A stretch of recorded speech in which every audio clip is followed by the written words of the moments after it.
You know how chemistry can sometimes feel chaotic, right? Like a universe of exploding potions and these impossible formulas. Well, what if I told you it's not random at all? That deep down, all those molecules are just following a simple playbook. It's like a secret dance, and there are really only a few core moves. Let's get into it. So, let me ask you something. What do medicines, the materials that make up your phone, and your own metabolism all have in common? I mean, think about it. The pill that gets rid of your headache, the screen you're literally looking at right now, and how your body just turned your lunch into energy. They seem like they're worlds apart, don't they? But nope. They are all run by the exact same set of rules for how molecules get together and change. And that is the big secret here. All of that incredible complex stuff, it all boils down to just a handful of repeatable patterns. It's wild. Once you get these core moves, you suddenly start to see the logic behind the magic. You've got the playbook. All right, so to really understand this playbook, we gotta see the players on the field. At its most basic level, a chemical reaction is, well, it's just a big rearrangement of atoms. So let's watch one of these plays happen right now. We're going to look at a real classic here. We're taking methane, which is basically natural gas, and reacting it with chlorine gas. Now, the really important thing to see here is that burst of UV light. You can think of that as the whistle that kicks off the whole play. The result?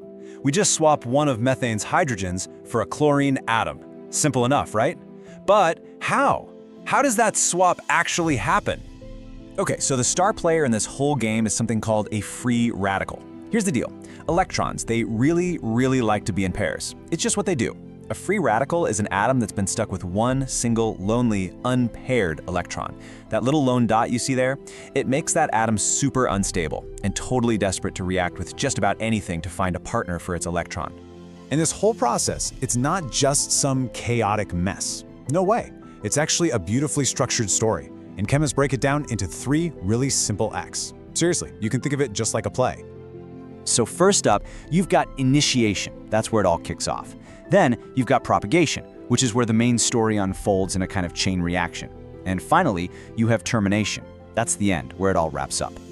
All right, Act 1, initiation. So that UV light we talked about, it zaps a stable chlorine molecule with just enough energy to snap its bond right in half, and the bond breaks perfectly evenly. Chemists call this homolytic fission. Homo just means same, so each chlorine atom walks away with 1 electron from that original pair. And just like that, poof, we've made our first 2 super-reactive chlorine-free radicals. The show is on. Okay, on to Act 2, propagation. Our super desperate chlorine radical comes along and just slams into a stable methane molecule. It's so reactive, it literally rips a hydrogen atom right off, finally getting that electron partner it wanted.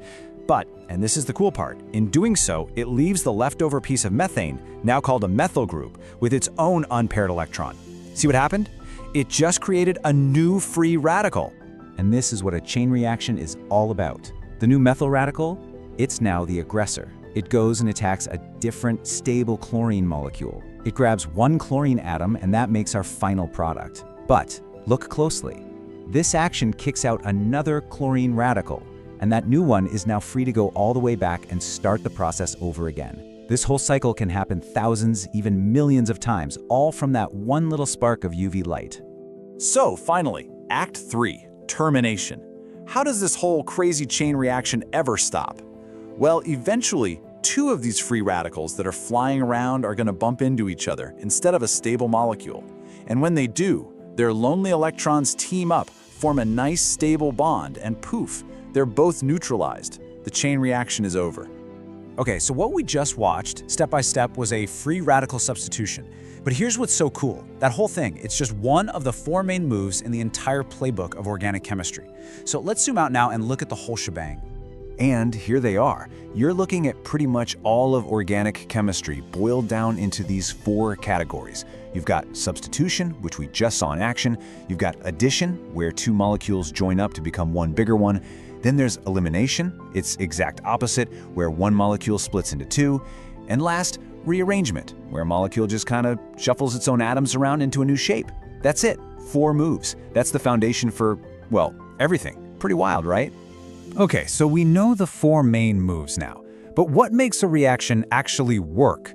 I mean, in a substitution or an elimination, some part of the molecule has to get kicked out to make room for something new. So what makes a group a good leaver? What makes it willing to just exit? Well, here's a really brilliant way to think about it, and it comes from the chemist James Ashenhurst.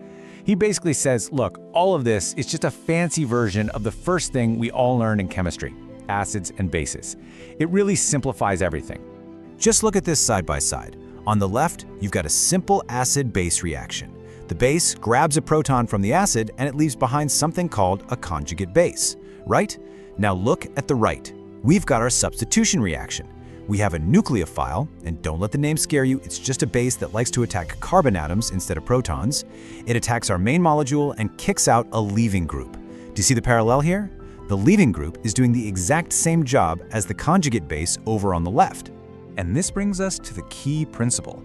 You know how acid-base reactions always want to end up with the weaker, more stable base? Well, it's the same idea here. Substitution reactions work best when the thing getting kicked out, our leaving group, is a weaker base than the thing doing the kicking. So a good leaving group is one that's totally stable and happy all by itself. It makes a graceful exit, you know? And that's what lets the whole reaction happen.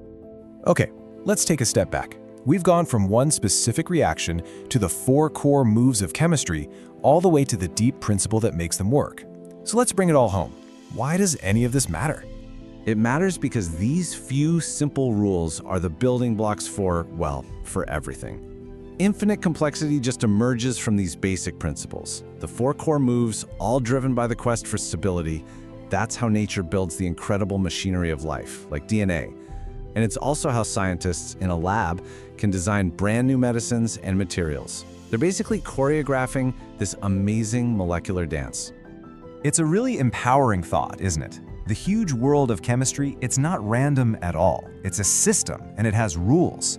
And now that you know the secret playbook, it kind of makes you wonder, right? If you were the choreographer, what dance would you create? What would you build?